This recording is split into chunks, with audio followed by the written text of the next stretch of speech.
तो देखिए प्रस्तुत है आप सबों के समक्ष एकलव्य और द्रोणाचार्य।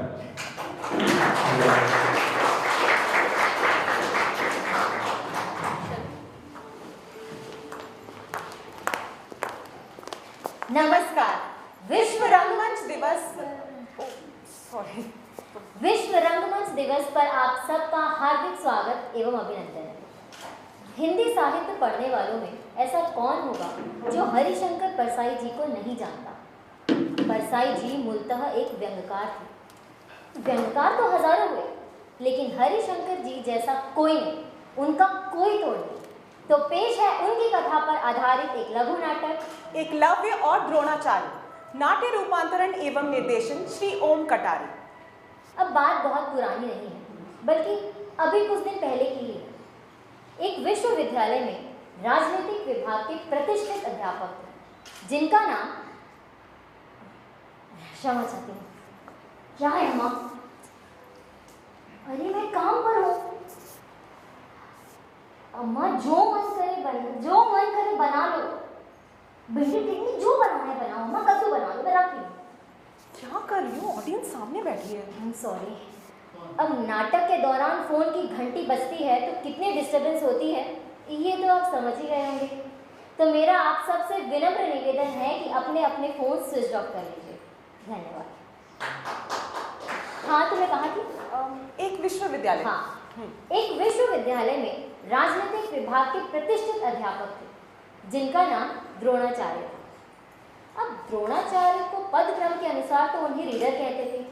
अब रीडर उस व्यक्ति को कहते हैं जिसे कक्षा में पढ़ाना तो नहीं आता, लेकिन हाँ, पाठ्य पुस्तक या कुंजी कक्षा में पढ़ाकर वो अपना काम चला लेता है। गुरु द्रोणाचार्य के दो शिष्य थे। एक का नाम था अर्जुन दास और दूसरे का एकलव्य दास। अर्जुन एक धनी बाप का बेटा था, जिसका समाज में प्रभाव था और वर्तमान राजनीति में दबदबा था। आचार्य रोज अर्जुन के घर उसे पढ़ाने जाते थे और अर्जुन भी कभी कभार अपनी ब्रांड न्यू गाड़ी में आचार्य के घर पढ़ने चला जाता था। उन दोनों का साथ इतना घना था कि यदि कोई आंखें बंद करके आचार्य की कल्पना भी करता तो आचार्य का शरीर कल्पना में आते आते उसमें एक दुम निकल आती और दुम की छोर पर अर्जुन दास का चेहरा बन जाता। एकलव्य दास एक गरीब आदमी का बेटा था, इसलिए उसे आचार्य का साक्षात्कार बहुत कम होता था। पर गुरु के प्रति उसकी सच्ची भक्ति थी। उसने गुरु द्रोणाचार्य का चित्र अपने दीवार पर टांग रखा था। उनकी फोटो मोबाइल के वॉलपेपर पर लगा रखी थी और दिन रात बस अध्ययन में लगा रहता। दोनों ही शिष्य एमए की परीक्षा की तैयारी कर रहे हैं। अब एमए एक ऐसी परीक्षा है, आप तो जानते हैं, जिसे पढ़ने के बाद भी कई वर्षों तक बेकार बैठना पड़ता है। इधर अर्जुन जानता था कि विद्या पढ़ने से नहीं आती, बल्कि गुरु कृपा से प्राप्त होती है। इसलिए वो दिन रात बस गुरु की सेवा में लगा रहता। यहाँ तक कि आचार्य के बच्चों को अच्छी से अच्छी जगह घुमाने लेके जाता, उन्हें महंगी से महंगी चीज़ों की शॉपिंग करवाता। वो गुरु को प्रसन्न करने का एक भी मौका नहीं गंवाता था। एक दिन गुरु द्रोणाचार्य और अर्जुन दास के बीच कुछ ऐसा संवाद हुआ। हाँ, सब कुछ तुम्हारे कहे अनुसार ही होगा। अरे तुम इतने होनहार होकर तुम्हारे आगे 10 अर्जुन ना टिक सकेंगे। गुरुदेव, लगता है अर्जुन आ गया, मैं फोन रखता हूँ। जो कुछ भी पूछना है व्हाट्सएप पर पूछ लेना। गुरु गोविंद दो खड़े काके लागू पाए, बलिहारी गुरु आपने गोविंद दियो बताए। प्रणाम गुरुदेव, प्रणाम। आयुष्मान भव। उठो बस। तुम्हारी जगह मेरे चरणों में नहीं, मेरा हृदय में है, यहाँ। ये तो आपकी महानता है गुरुदेव। आपने जो कुछ मंगवाया था मैं वो सामान ले आया। गुरुदेव, कई दिनों से मेरी मन में एक शंका है। क्या शंका? यदि आप अन्यथा ना ले तो आपसे एक बात पूछूं? पूछो बस पूछो, तुम्हें पूरा अधिकार है। आपके घर राशन पानी कपड़ा सब्जी दूध दही रोज कौन पहुंचाता है? तुम्हें बस। आपको पठान दिखाने कौन ले गया? तुम ही। गणपति पर आपके बच्चों को कपड़े और मिठाई कौन खरीद कर देता है? तुम ही बस, तुम ही।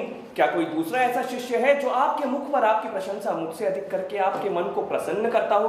नहीं, कोई नहीं। क्या कोई ऐसा अध्यापक बचा है जिसकी मैंने आपसे निंदा ना की हो? नहीं, बिल्कुल नहीं। क्या ये सत्य नहीं कि आपके लीडर बनने में मेरे पिताजी का बहुत बड़ा हाथ है? अब ये सर्वथा सत्य है वत्स। और आगे विभाग अध्यक्ष बनने के लिए आप किसकी सहायता लेंगे? निस्संदेह तुम्हारे पिताश्री की। क्या एकलव्य ने कभी आपकी सेवा की है? बिल्कुल नहीं। उसे तो गुरु की कोई सुध ही नहीं है। वो हमेशा उन निर्जीव ग्रंथों में डूबा रहता है। जब आपका बाईपास हुआ था तब आपके अस्पताल का बिल किसने भरा था? तुम ही ने बस, तुम ही ने। एक आखिरी प्रश्न, आपका सबसे प्रिय शिष्य कौन है? ये जो लेटेस्ट आईफोन आपके हाथ में है, आपको किसने गिफ्ट किया? और कितना शर्मिंदा करोगे, बस तू ही मेरा सबसे प्रिय शिष्य है। तेरे जैसा शिष्य न विश्व में हुआ है ना होगा। तो मुझे वचन दीजिए कि मैं ही फर्स्ट क्लास आऊं और छात्रवृत्ति लेकर विदेश जाऊं। गुरुदेव मुझे वचन दीजिए। मैं भी यही चाहता हूँ बस, लेकिन इसमें एकलव्य बाधक है। वो कुशाग्र बुद्धि और परिश्रमी है। मैं कुछ नहीं जानता, मैं तो बस इतना ही जानता हूं, यदि मैं प्रथम नहीं आया तो गुरु की महिमा भंग हो जाएगी। आगे कोई शिष्य अपने गुरु की सेवा नहीं करेगा और इस अधम परंपरा को आरंभ करने का कलंक आप पर लगेगा गुरुदेव, सिर्फ आप पर। आचार्य फिर सोच में पड़ गए। धीरे धीरे उनके मुख पर दृढ़ता आ गई। गुरुदेव, दृढ़ता? लगता था जैसे वो किसी ठोस निर्णय पर पहुंच गए। मेरे प्रिय शिष्य अर्जुन, तेरी मनोकामना जरूर पूरी होगी। ये गुरु का वचन है, बस मुझे थोड़ा समय दे। जो आ गया गुरुदेव। अर्जुन जी। सोच रहा हो तुमसे कहूँ या नहीं? अरे संकोच मत कीजिए, आप तो आदेश दीजिए।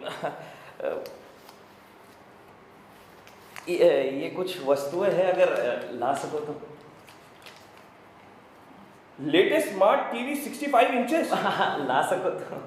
डबल डोर फ्रिज, अगर हो सके तो। मैकबुक प्रो, अगर ला सको तो। ठीक है गुरुदेव, लाता हूँ। अर्जुन जी। ये राशन पानी जाते जाते गुरु माता पहुंचा देना। जो आ गया गुरुदेव। Eklavya, a square plus 2ab plus b square is equal to a plus b the whole square। Eklavya दास, अभी मैं अभ्यास कर रहा हूँ, प्लीज बाद में आइए। एकलव्य दास। गुरुदेव, गुरुदेव आप! तुमने अपने मोबाइल के स्क्रीन पे मेरी तस्वीर क्यों लगा रखी है? क्योंकि आप मेरे गुरुदेव हैं। मेरी लिखी हुई कुंजी सिरहाने रखकर क्यों सोते हो? इसलिए गुरुदेव कि दिन में प्राप्त हुआ बिखरा ज्ञान रात के परीक्षा के प्रश्नोत्तर में सिमट कर रह जाए। अगर तू मुझे अपना गुरु मानता है तो मुझे गुरु दक्षिणा दे। मैं आपको क्या दे सकता हूँ गुरुदेव? ना मेरे पिताजी के पास किराने की दुकान है, ना हौजरी की। मेरे पिताजी से भी ईमान बेचते नहीं बना, इसीलिए मैं निर्धन हूं। मैं वो वस्तु मांगता हूँ जो तेरे पास है।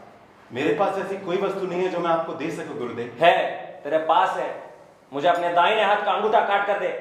ये ले, सुपारी काटने का सरोता, और काट दे अपना दाहिना अंगूठा। गुरुदेव, अंगूठा मैं आपको सहर्ष काट कर दे दूं, पर वो आपके किस काम आए? वो सब मैं नहीं जानता। मुझे एक महान परंपरा का निर्वाह करना है। अर्जुन की भक्ति से मैं बहुत प्रसन्न हूँ और मैंने उसे वचन दिया है कि वही प्रथम आए। लेकिन वो तब तक प्रथम नहीं आ सकता जब तक तू लिखने में समर्थ है। तू लिख ना सके और मेरा वचन भी पूरा हो। इसलिए ये ले सरोता और काट दे अपना दाहिना अंगूठा।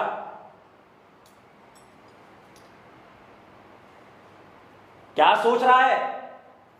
गुरुदेव, मेरा दाहिना अंगूठा काटने से भी आपका उद्देश्य पूरा नहीं होगा। क्यों? क्योंकि मैं बाएं हाथ से भी उसी कुशलता से लिख सकता हूं। जब मैंने होश संभाला और अपने नाम पर ध्यान दिया, तब मैं समझ गया था कोई गुरु कभी न कभी मुझसे मेरा दाहिना अंगूठा मांगेगा, और तभी से मैंने दोनों हाथों से लिखने का अभ्यास प्रारंभ कर दिया था। गुरुदेव, दोनों अंगूठा काटने से आपका उद्देश्य पूरा हो सकता है, लेकिन शिष्य के दोनों अंगूठा काटने की परंपरा नहीं। अधम नीच, तूने गुरुद्रोह किया है, दोनों हाथों से लिखने का पाप किया है। इतिहास तुझे कभी माफ नहीं करेगा। गुरुदेव, परीक्षा पास में मुझे अभ्यास करने दीजिए। इतिहास गदर 1857 में मंगल पांडे ने अंग्रेज। क्या हुआ गुरुदेव? मैं एकलव्य का अंगूठा नहीं ला सका, लेकिन तुम चिंता मत करना, मेरे पास और भी कई दाव है जिससे वो बच नहीं सकता। और वो दाव क्या है? तुम्हारा एक पेपर जांचने के लिए मुझे मिलने वाला और मेरे परम मित्र देवदत्त को, उन दोनों पेपर में मैं तुम्हें 100 में से 99 नंबर दिला दूंगा। इससे तुम एकलव्य के आगे निकल जाओगे। उसे एकलव्य के दोनों अंगूठे कट जाएंगे, उसकी तीव्र बुद्धि और उसका अध्ययन धरा का धरा रह जाएगा। वाह गुरुदेव वाह, धन्य आप। चलिए इसी बात पे सीसीडी चलते हैं, आपको कैपुचिनो पिलाता हूँ। कैपुचिनो? ये क्या बना है? आप आइए तो सही। अर्जुन निश्चिंत हो गया। उसे अपनी गुरु की क्षमता पर पूरा विश्वास था और वे विभाग में इतने प्रभावशाली थे कि उनकी मर्जी के खिलाफ एक पत्ता तक नहीं हिलता था। परीक्षाएं समाप्त हुई। एकलव्य के मन में शंका थी, पर अर्जुन पूरी तरह से संतुष्ट था। उसे गुरु कृपा जो प्राप्त थी।